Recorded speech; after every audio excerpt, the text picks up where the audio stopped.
Hey there guys, welcome back to a deck profile and more with yours truly, Paul Reisman. Today we're going to be taking a look at the Drei deck that I piloted for the feature match a little while ago. So I'm playing a little bit of catch up, but in addition to that, we're going to be doing a little bit more than that. So let's just dig right into things. This session brought to you by Odyssey Games for pre-orders and sealed product, CCG Prime for tons of singles and supplies, Cardo Doko for international rulers looking for products, and FoulLibrary.com for articles and wonderful deck lists, as well as our guest lecturer members King Pearlshine, Vite Ramen, Mognite, and Darren Noblock. Class is in session. So part of what I want to do in this video is not just give you the deck for Actor Drei, Save Your Child, but also kind of have a discussion as to, why this ruler just hasn't been doing all that much lately, even though he's honestly got a lot of really good tools. It seems a little odd that he's not doing better than he is. So first of all, Actor Drei, he's one of the Solaris rulers, so he's going to get 2 sun children to partner with at the beginning of the game. And then J resonators, period, all J resonators, gain famine if they don't have +1/+1 counters on them. We're playing 1 Child of Famine to just give our field +1/+1 counters. 2 of them, in fact, so +2/+2 on the whole board is really helpful.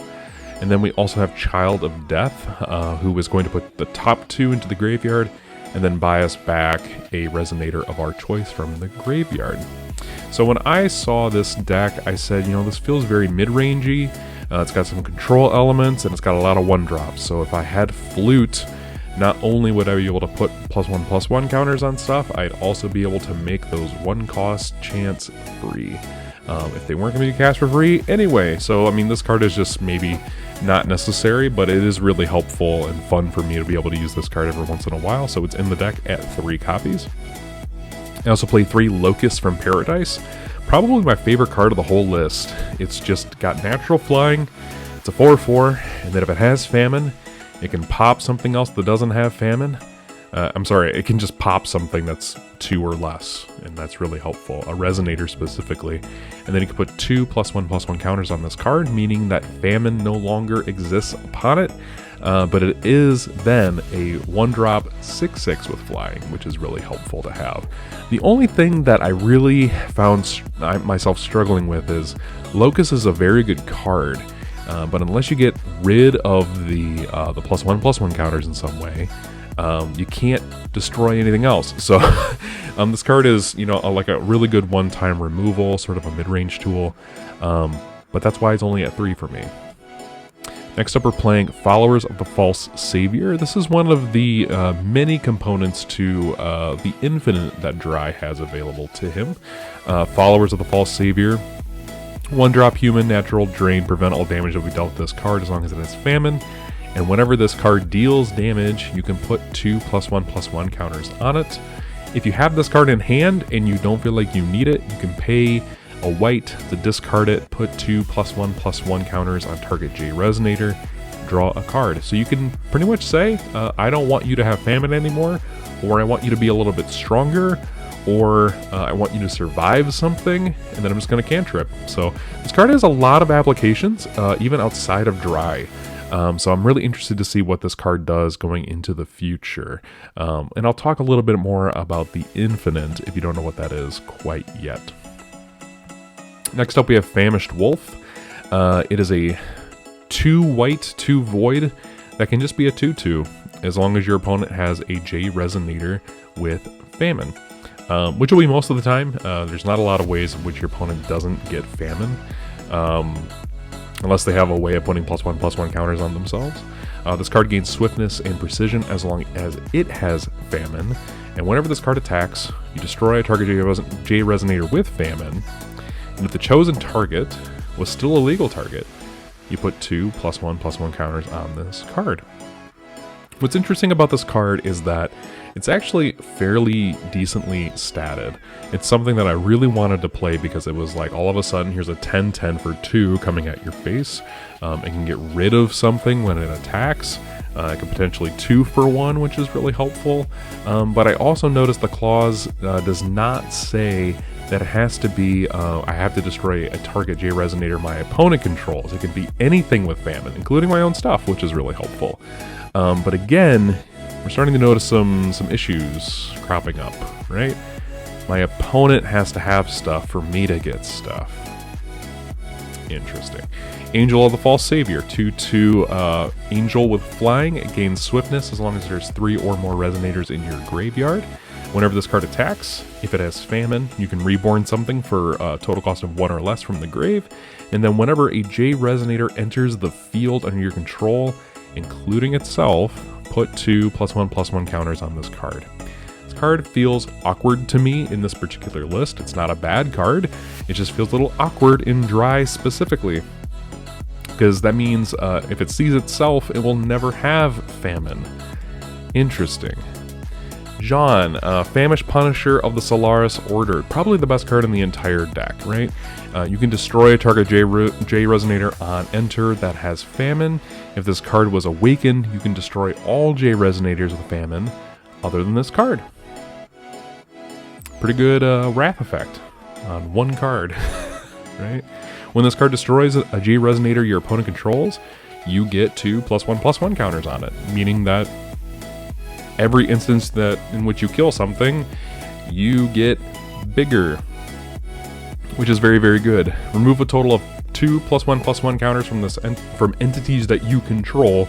This card gains Swiftness, Flying, Precision, Drain, or Eternal until end of turn. That is not once per turn, and the Awakening is only 1 white, which Flute helps to make that a little bit cheaper, which is nice. This card is probably the best card in the deck, in my opinion. Next to something like Locust and the aforementioned Summon the Wolf of Famine, which we'll be talking about in just a minute. But this card on its own is probably one of the best cards that Dry has available to him. Probably the reason you play Dry outside of this. So you can Summon the Wolf of Famine. You can remove a total of 4 +1/+1 counters from entities you control rather than pay this card's cost. So alternate cost condition. Doesn't have quick cast, but that's kind of okay. 2-drop non-quick cast spells are really strong. Put target light non-magic stone, non-chant card with total cost 2 or less, so basically addition and or resonator. And or regalia, I suppose, as well, but it's not really relevant here.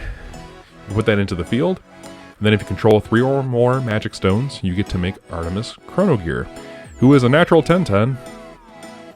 He gets to be a 12/12 upon entry as well. He enters the field with 2 +1/+1 counters on him. J Resonators with no +1/+1 counters still have Famine because you are contracting.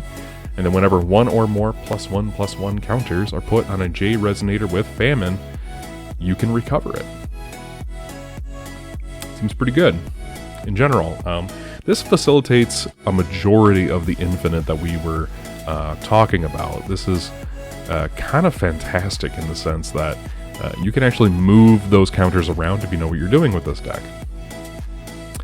One of the best spells that Dry gets access to is Prevalent Famishment, which, yes, I did check. Famishment is a word. Did not think it was, but it is.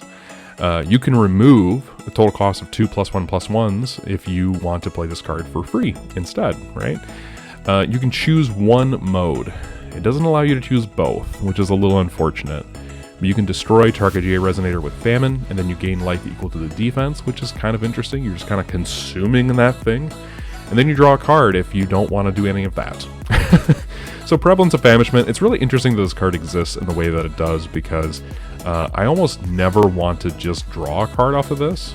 Unless I'm missing something in my hand, I really don't want to do that. So this is a really interesting card in general, but the fact that it can just be free, to me is really, really interesting. Plus, it does what very few cards in the deck do.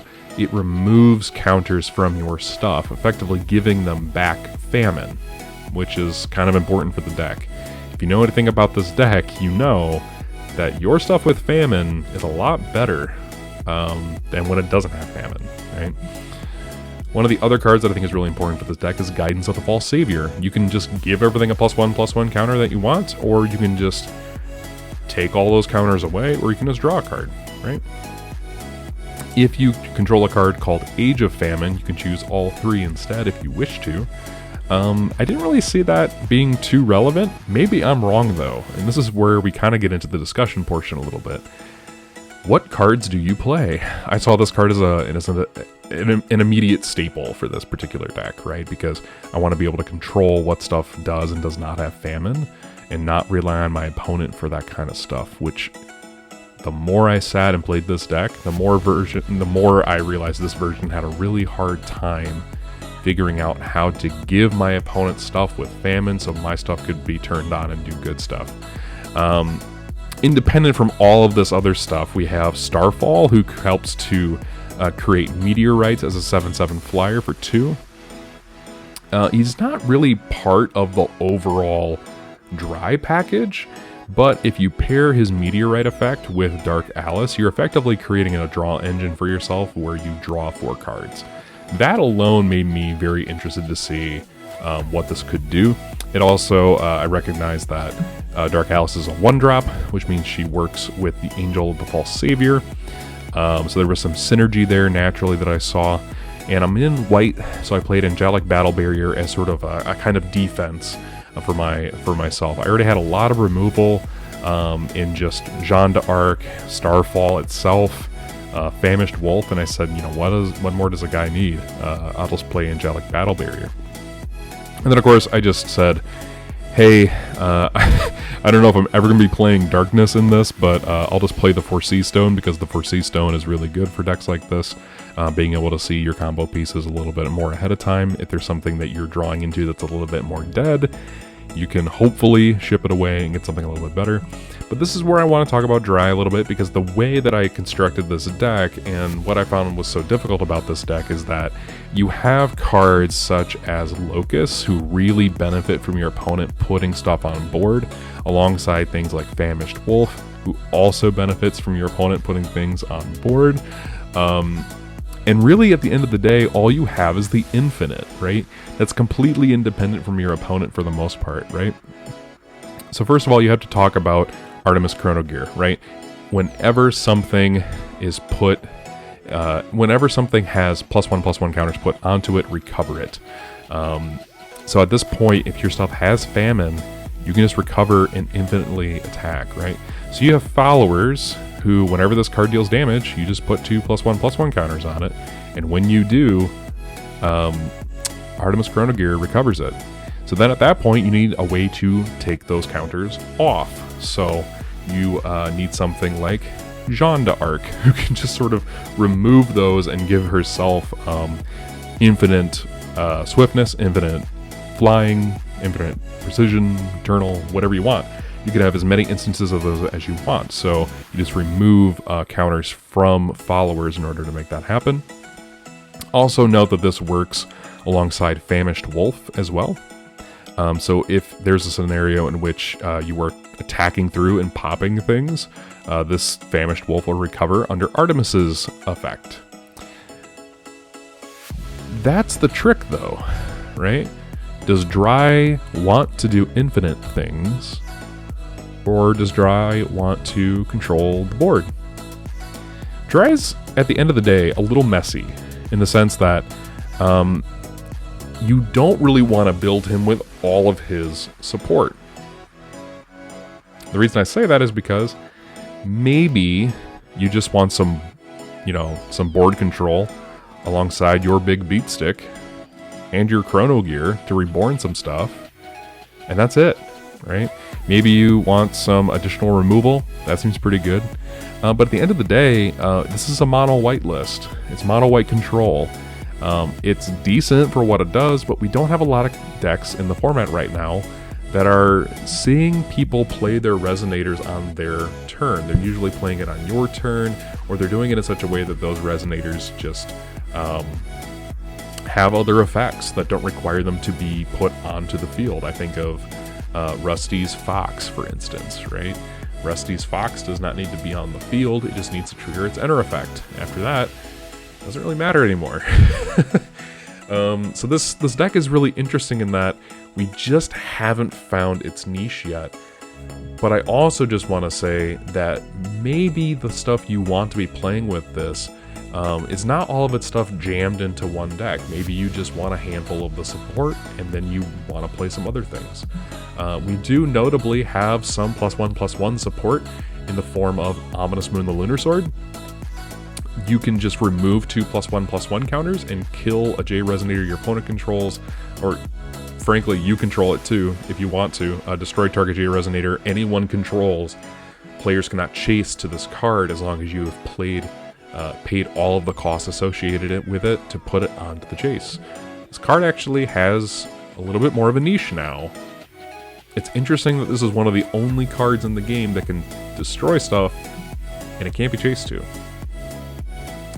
Interesting how that works. We also have cards like Star Dragon, right? So Star Dragon is a very interesting card. It didn't see a ton of play when it first came out back at the start of Saga Cluster. But that being said, it is part of an archetype that also deals with +1/+1 counters, and it's in white. This thing is kind of big. It's kind of huge, in fact. If you have entities, right? Light entity, a magic stone with a +1/+1 counter on it, this thing is super, super cheap. So not only then are you playing things like Locust to pop their stuff, you're setting yourself up for something later in the game, like Star Dragon. Of course, it doesn't have swiftness, it doesn't have quick cast, but we have ways around that, don't we? We have Tea Party, right? We have Tea Party before the decisive duel, which is also very mana efficient, and it draws you an additional card, and it gives things like your dragon gives a quick cast. I don't know, guys. I think Dry still has a lot of tricks up his sleeve. Is it perfect yet? Not quite. There's some neat things it can do. We just haven't cracked it yet. And I think because of how people are playing the game right now, no one's really looking at Dry. So let me know what you think of this ruler down in the comment section down below. In fact, I'm one of those people who really did think Dry was going to shape the meta for sure because of all of the good stuff he was getting. But the context of the metagame right now is a little bit different than I thought. So if you're in that same boat, let us know down in the comment section down below. Hit subscribe and ring that bell if you want more content like this. If you liked the video, and it's a little bit different, won't lie, it's a little bit different. So if you liked it, give it a thumbs up. And until next time, guys, this has been Paul, signing off.